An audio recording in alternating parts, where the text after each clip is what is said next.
இயேசு கிறிஸ்துவின் நாமத்தினால் இந்த நாள் தேவனுடைய வார்த்தையின் வேலைக்கு உங்களை அன்போடு வரவேற்கிறோம். இந்த நாளிலும் தேவன் தாமே அவரே நமக்கு உருவாக்கின நன்மையை பெற்றுக்கொள்ளும் வரை காத்திருக்கிற கிருபையை நமக்கு கொடுப்பாராக. கண்ணு முடிச்சிடும். ஆண்டவரே, காத்திருந்து நீர் உருவாக்கின நன்மைகளை பெற்றுக்கொள்கிற கிருபைகளை எங்களுக்கு தருவீராக.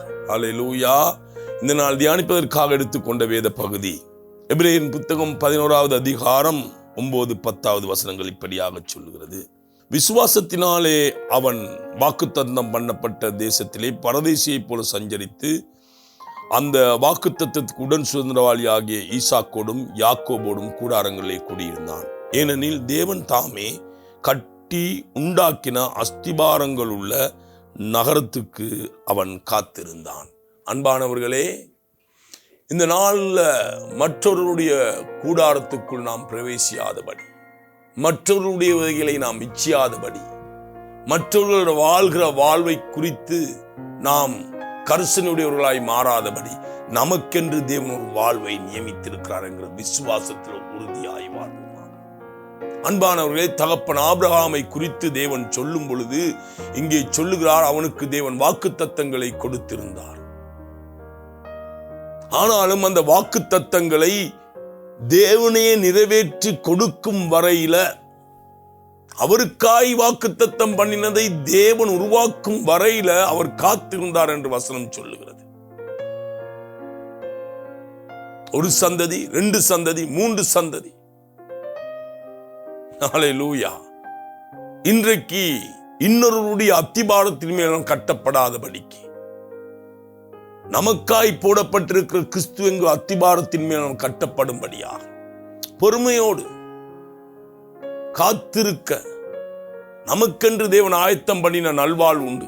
நமக்கென்று தேவன் வைத்திருக்கிற ஒரு வாழ்வின் திட்டம் உண்டு. நமக்கென்று தேவன் வைத்திருக்கிற ஒரு வழி உண்டு. இன்னொரு மனிதனுடைய வழியில நாம் பிரவேசிக்காதபடி நம்முடைய வழியை தேவன் திறந்து விடும் வரையில காத்திருக்கிற கிருபை, காத்திருக்கிற ஒரு விசுவாசம்.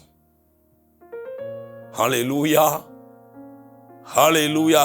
இன்றைக்கும் தேவன் ஆபிரகாமுடைய தேவன் என்று சொல்லிக் கொள்வதற்கு, ஹல்லேலூயா, ஈசாக்கின் தேவன் என்று சொல்லிக் கொள்வதற்கு, யாக்கோபின் தேவன் என்று சொல்லிக் கொள்வதற்கு, அன்பானவர்களே, சற்று சிந்தித்து பாருங்க. இன்னொருவருடைய வாழ்வை கண்டு அந்த வாழ்வை நாம் இச்சிக்கிறோமா? அந்த வாழ்வுக்குள்ள நாங்க போக நாங்க முயற்சிக்கிறோமா? அந்த வாழ்வை நாம் பெற்றுக்கொள்ள போராடுகிறோமா? இல்ல. கிறிஸ்து நமக்காய் ஒன்றை உருவாக்கி இருக்கிறார். தேவன் நமக்காய் ஒன்றை உருவாக்கி இருக்கிறார். நமக்காய் தேவன் ஒரு அஸ்திபாரம் உள்ள காரியத்தை செய்திருக்கிறார். அந்த அஸ்திபாரம் கிறிஸ்துவாய் இருக்கிறபடியினால நீங்களும் நானும் அசைக்கப்படுவதில்லை. காத்திருப்போம், காத்திருப்போம், காத்திருப்போம். அவர் நம்மை பலப்படுத்தி கொண்டே இருப்பார். ஹல்லேலூயா. ஆபிரகாம் சோர்ந்து போக இல்லை. தேவனே தாம் உருவாக்கி அஸ்திபாரம் விட்ட தேசத்துக்காய் காத்திருந்தார் என்று வசனம் சொல்கிறது. ஹல்லேலூயா. இந்த காலை வேளையில கண்டதும் நம்முடையதல்ல. ஹல்லேலூயா. கண்ட எல்லாத்துக்கும் நமக்கு ஆசை வரக்கூடாது. தேவன் நமக்காய் உருவாக்கி வைத்திருக்கிறவர்கள் மேல நம்முடைய ஆசை, விருப்பம், ஏக்க எல்லாம் உண்டாகுமாயிருந்தால் அதை நாம் நிச்சயமாய் பெற்றுக்கொள்வோம். ஹல்லேலூயா. ஆபிரகாம் காத்திருந்தாரு. புதிய உடன்படிக்கையில் இயேசு வந்த பொழுது ஒரு கதையை சொன்னாரு. ஹல்லேலூயா. ஆபிரகாமுடைய மடியில தேவன் அஸ்திபாரமிட்ட நகரத்துக்கு பேர் என்ன தெரியுமா? ஆபிரகாமுடைய மடி.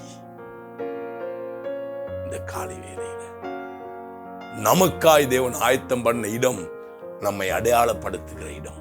நமக்காய் தேவன் ஆயத்தம் பண்ணின இடம் நம்மை ஹல்லேலூயா தேவனோடு ஐக்கிய பண்ணுகிற இடம். இன்னொருவருக்காய் தேவன் ஆயத்தம் பண்ண இடத்தை குறித்து நாம் பேச வேண்டிய அவசியம் இல்லை, கவலைப்பட வேண்டிய அவசியம். நமக்காய் தேவன் ஆயத்தம் பண்ண இடம். ஹல்லேலூயா. காத்திருப்போம். தேவன் அதை நம் வாழ்க்கையில நிறைவேற்ற வல்லவராய் இருக்கிறார். கண்களை மூடுவோமா?